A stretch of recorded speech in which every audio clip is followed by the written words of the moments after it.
Therefore, we do not lose heart. Though outwardly we're wasting away, yet inwardly we're being renewed day by day. For our light and momentary troubles are achieving for us an eternal glory that far outweighs them all. 2 Corinthians 4:16 through 17. What a great verse. Therefore, we do not lose heart. I wish I could say that I don't lose my confidence that everything's going to be okay. Why does Paul not lose heart? He admits that outwardly it ain't pretty.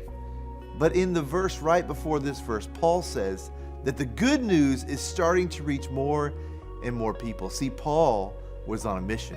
He had a job to do. He wasn't playing church.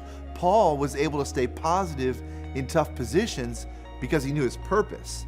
See, purpose produces perseverance. Let me say that again. Purpose produces perseverance.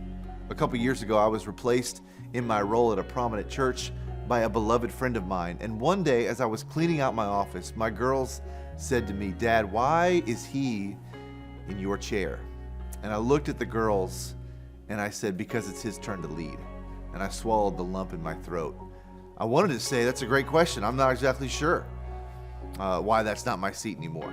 And if I'm honest, for a minute there, I thought I would never work at a church again. I thought that I would throw in the towel. I had a nice run with these people of 20 years, but if that's how it ends, no gracias. So I got my real estate license and I quit. And one day, while installing toilets for a friend, I caught myself writing a pretty hilarious sermon in my head about the preacher whose face was literally in a toilet, how far he had fallen, and I wonder if any of you have ever been there before. All of a sudden, I knew that I could not run from my purpose. I don't know what your particular purpose is, but I knew mine, and I was running from it. But as the purpose began to resurface, I was able to wade through the hurt and bitterness and anger and fear associated with rejection I had felt. My purpose produced the perseverance I needed to keep going. See, Paul was on a mission. He had a purpose. And because he was seeing his mission happen and his purpose taking place, he can say, "Therefore, we do not lose heart, because whatever we're going through is nothing compared to what is to come, and what is to come is directly tied to what I'm living for now."